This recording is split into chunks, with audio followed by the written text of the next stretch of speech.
This is the first of 4 programs in which I want to question some of the assumptions usually made about the tradition of European painting. That tradition which was born about 1400, died about 1900.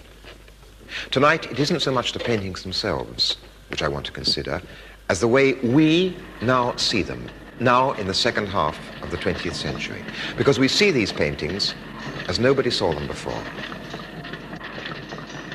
If we discover why this is so, we shall also discover something about ourselves and the situation in which we are living.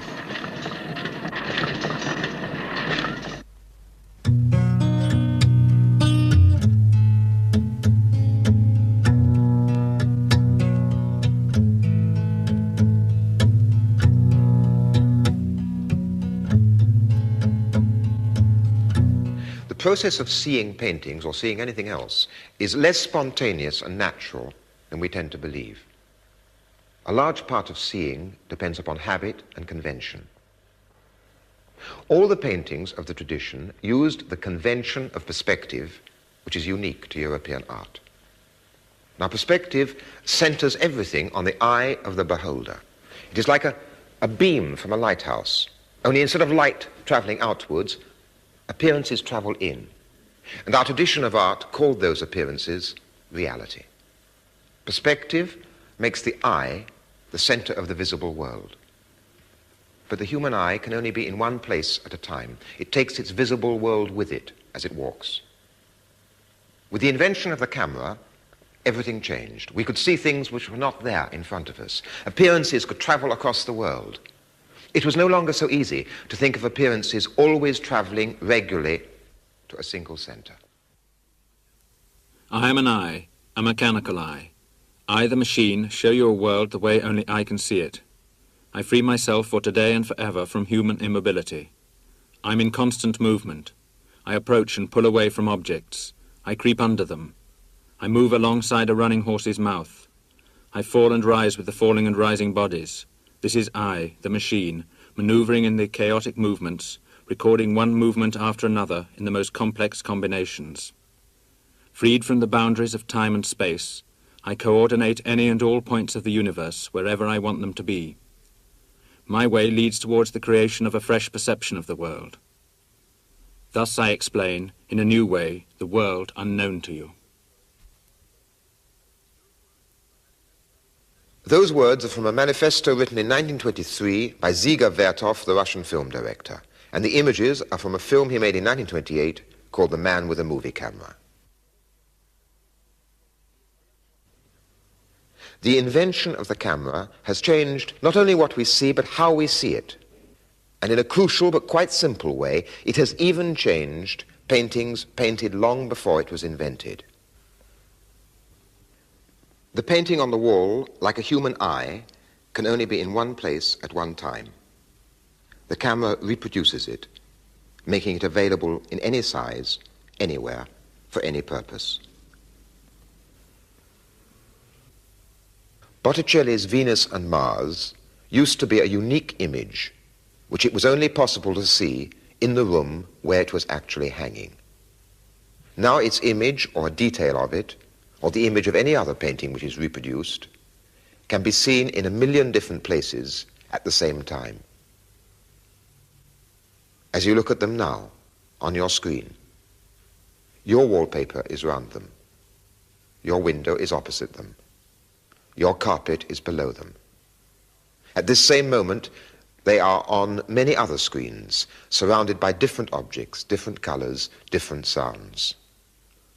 You are seeing them in the context of your own life. They are surrounded not by gilt frames, but by the familiarity of the room you are in and the people around you. Once, all these paintings belonged to their own place. Some were altarpieces in churches. Originally, paintings were an integral part of the building for which they were designed. Sometimes, when you go into a Renaissance church or chapel, you have the feeling that the images on the wall are records of the building's interior life. Together, they make up the building's memory. So much are they part of the life and individuality of the building. Everything around the image is part of its meaning. Its uniqueness is part of the uniqueness of the single place where it is. Everything around it confirms and consolidates its meaning.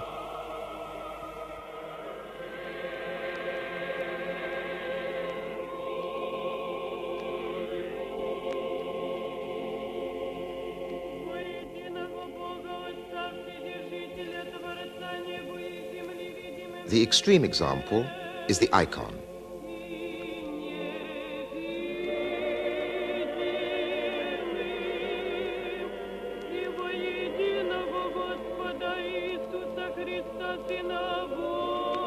Worshippers converge upon it.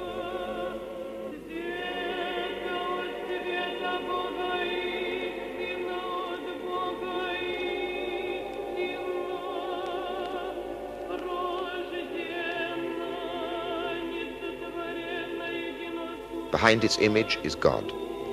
Before it, believers close their eyes. They do not need to go on looking at it. They know that it marks the place of meaning.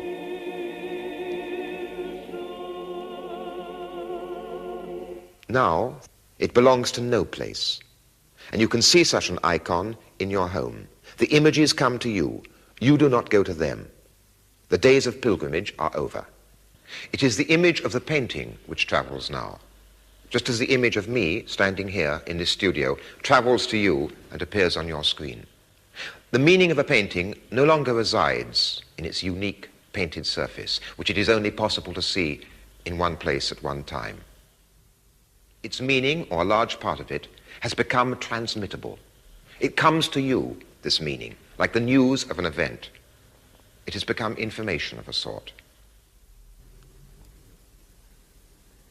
The faces of paintings become messages, pieces of information to be used, even used to persuade us to help purchase more of the originals, which these very reproductions have in many ways replaced. But, you may say, original paintings are still unique. They look different from how they look on the television screen or on postcards. Reproductions distort. Only a few facsimiles don't. Take this original painting in the National Gallery. Only what you are seeing is still not the original.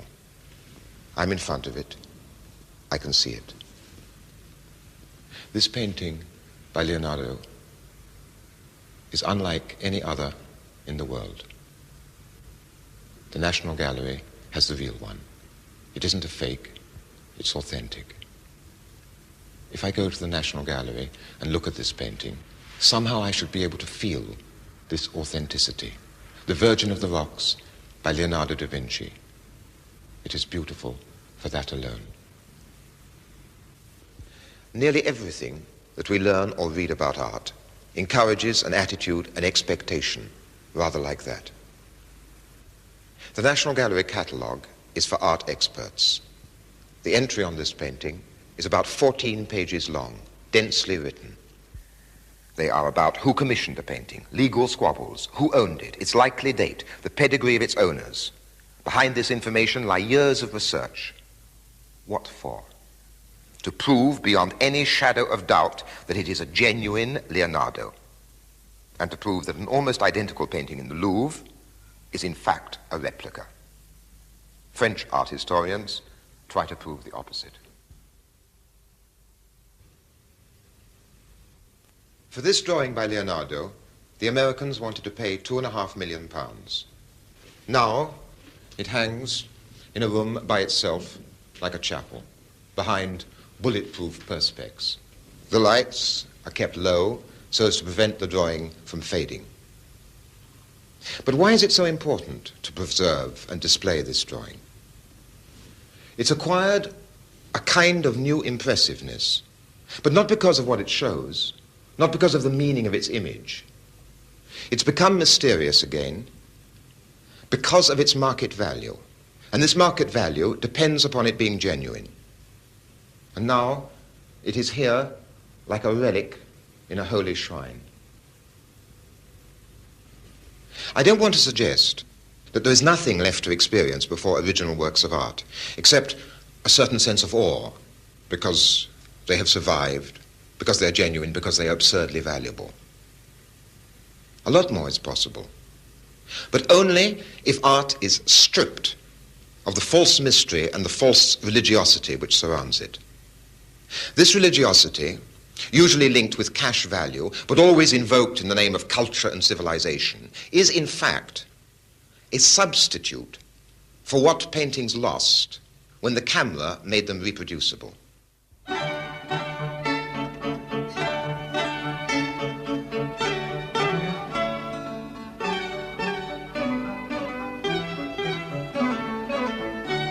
The National Gallery sell more reproductions of this Leonardo cartoon than of any other picture. But what are the meanings these reproductions acquire in each home when they're hung or pinned to the wall? And how different are all these meanings from its original one, when Leonardo first worked on it to work out an idea for a painting? The camera, by making the work of art transmittable, has multiplied its possible meanings and destroyed its unique original meaning. Have works of art gained anything by this? They have lost and gained. Let me try to explain how. The most important thing about paintings themselves is that their images are silent, still. I can't demonstrate the stillness, for the lines on your screen are never still. And in a sense, the pages of a book are never still. But I can demonstrate the silence.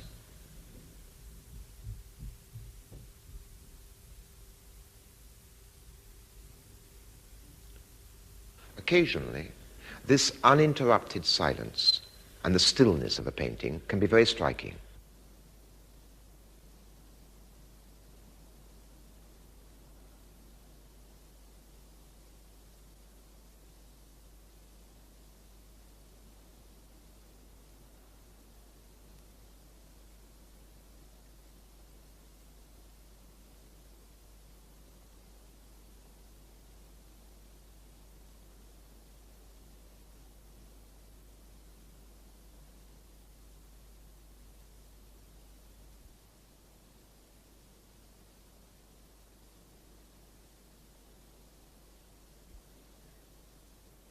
The experience of this has almost nothing to do with what anybody teaches about art. It's as if the painting, absolutely still, soundless, becomes a corridor, connecting the moment it represents with the moment at which you are looking at it. And something travels down that corridor at a speed greater than light, throwing into question our way of measuring time itself. Because paintings are silent and still, and because their meaning is no longer attached to them, but has become transmittable, paintings lend themselves to easy manipulation. They can be used to make arguments or points which may be different, very different, from their original meaning. And because paintings are essentially silent and still, the most obvious way of manipulating them is by using movement and sound. The camera moves in to remove a detail of a painting from the whole. Its meaning changes. An allegorical figure becomes a pretty girl anywhere. From being part of a strange poetical world of metamorphosis, a dog can be turned into a pet, not unlike the dog of his master's voice. The meaning of a painting shown on film or television can be changed even more radically. This is a painting by Bruegel, or rather a reproduction of a painting by Bruegel, of the road to Calvary. If you look at the whole painting, Bruegel's intention is fairly clear. In the right foreground are Mary and John and the mourners of Christ. Christ carrying the cross is in the middle distance, carried forward by the crowd, which is making its way to the place of the crucifixes, far away on the right, where a circle of onlookers has already gathered. If you look at the whole picture, you see that it is about grief, about torture, and above all about the callousness, the eager inquisitiveness, the superstitious drive of the crowd. If it sets out to be a religious painting, it is an oddly secular one. But the difficulty is that on a screen, if you keep the whole painting in view, you don't see very much. You have been waiting impatiently for the camera to go in to examine details. Yet, as soon as this happens, the comprehensive effect of the painting can be changed. For example, it is possible to isolate and show the details in a way that makes the painting look like a fairly straightforward devotional picture.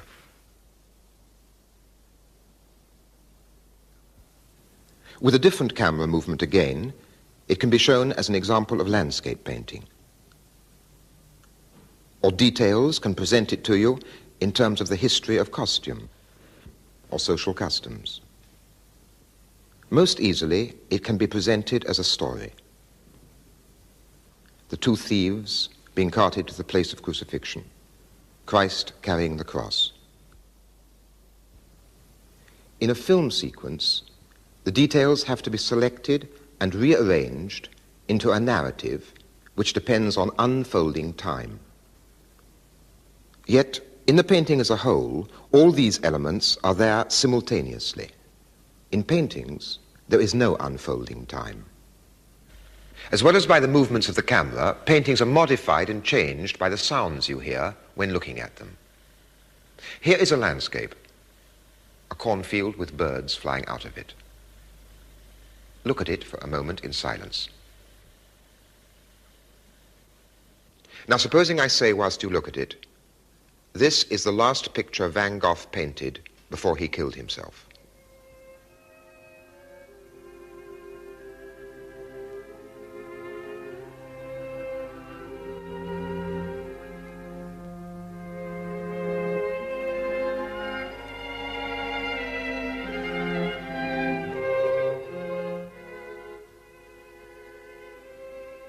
Words you notice consciously. Music is subtler. It can work almost without your noticing it. How often do you consciously notice the music played over paintings on television? Yet music and rhythm change the significance of a picture. Here's a painting by Caravaggio. Here are details of this painting cut to music from an Italian opera. No so quale far mandela ai parenti per farmi smatar, mandela in campagna in l'erba la magna, anche che parlasse come il deserto voler predicar.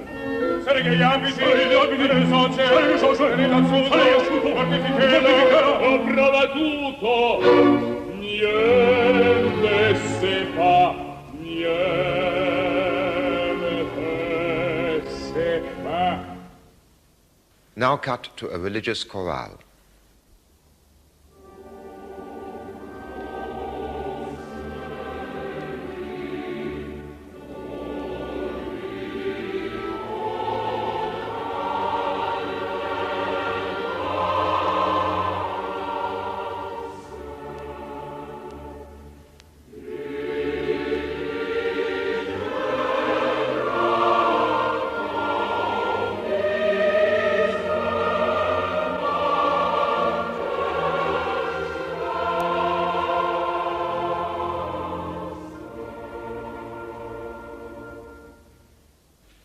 I've said that as soon as the meaning of a painting becomes transmittable, this meaning is liable to be manipulated and transformed.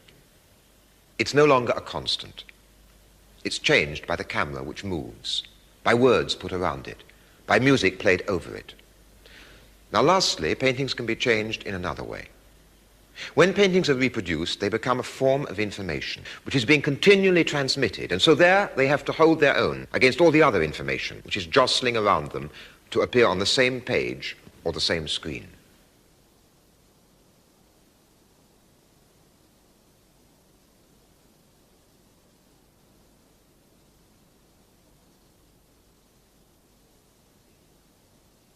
The meaning of an image can be changed according to what you see beside it or what comes after it.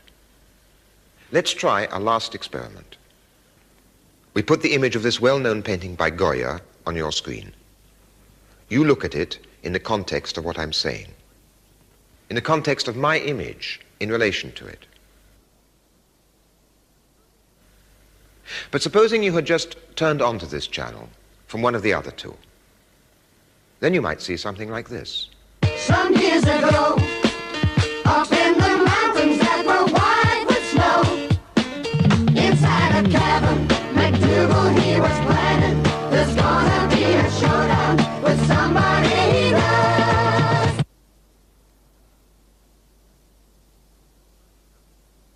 And supposing now you turn off from the R channel onto one of the others.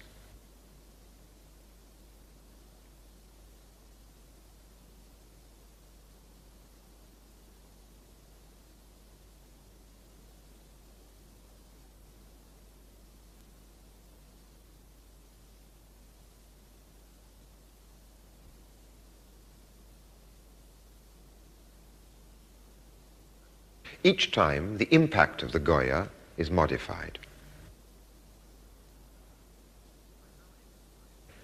I've now emphasized the ways in which reproduction makes the meaning of works of art ambiguous. This is not as negative as it necessarily sounds if we realize what is happening. What it means, in theory, is that reproduction of works of art can be used by anybody for their own purposes. Images can be used like words. We can talk with them. Reproduction should make it easier to connect our experience of art directly with other experiences.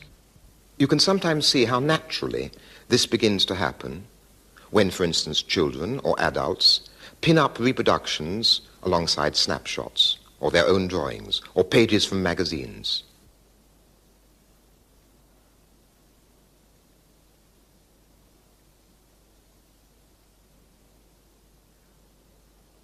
There, everything belongs to the same visual language, used for describing or recreating experience.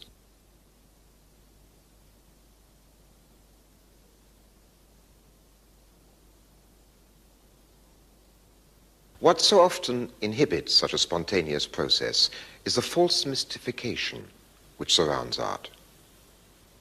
For instance, the art book depends upon reproductions. Yet often, what the reproductions make accessible, a text begins to make inaccessible. What might become part of our language is jealously guarded and kept within the narrow preserves of the art expert. These last two great paintings by Frans Hals portray the governors and the governesses of an almshouse for old paupers in the Dutch 17th century city of Haarlem. Hals, an old man of over 80, was destitute. Most of his life he had been in debt. During the winter of 1664, the year he began painting these pictures, he obtained 3 loads of peat on public charity. Otherwise, he would have frozen to death. Here, he paints the official portraits of the administrators of such public charity.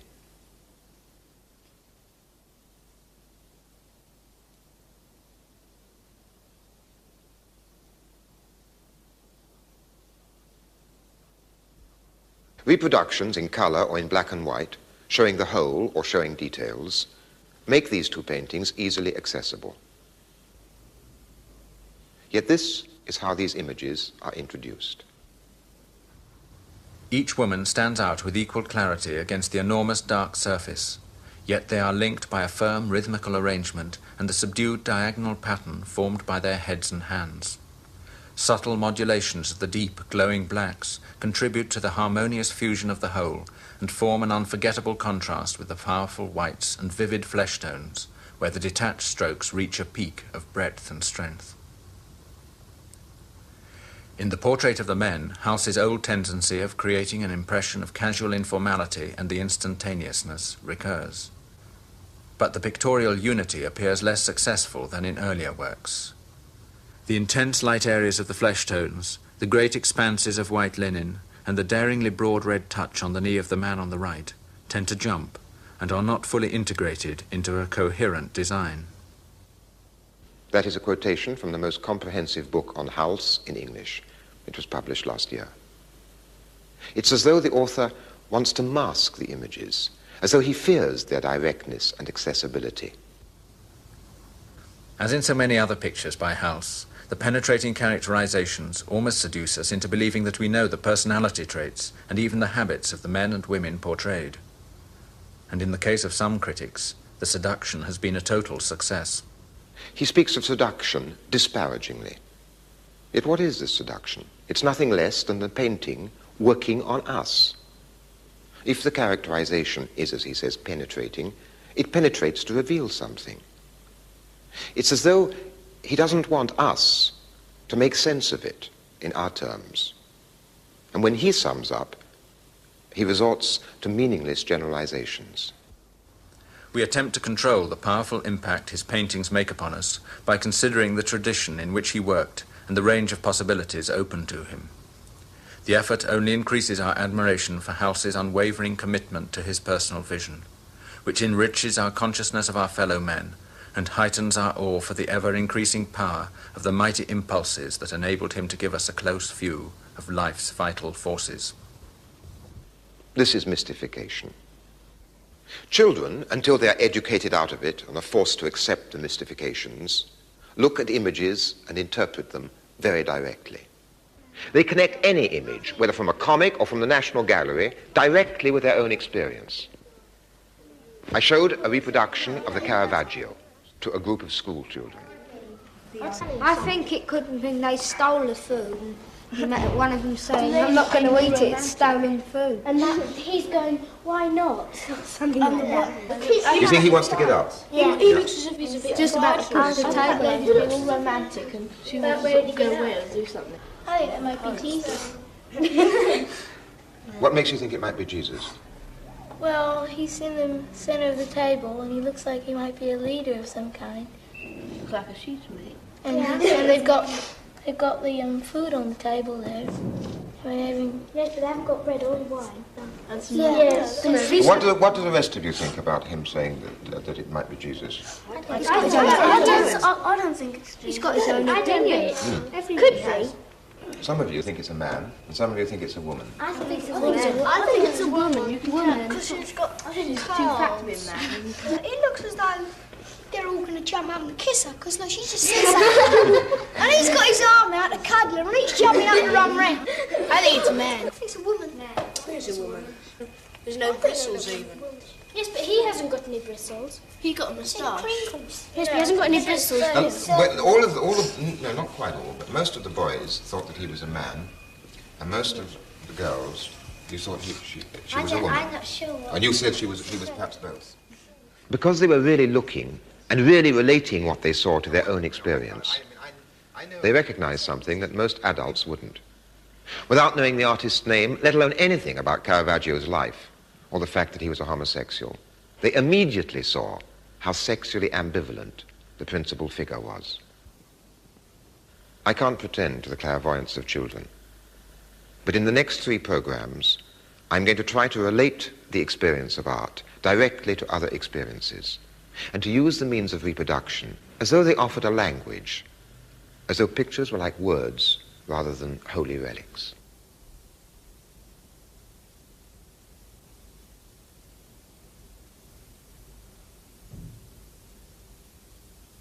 How we see women, possessions, advertisements and their promises which surround us on every side.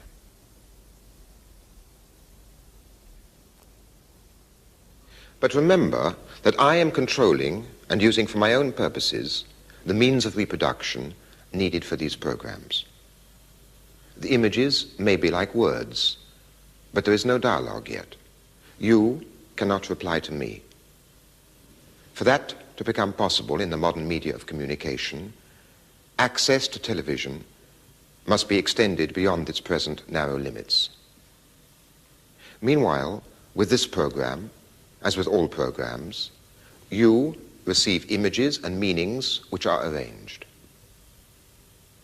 I hope you will consider what I arrange, but be skeptical of it.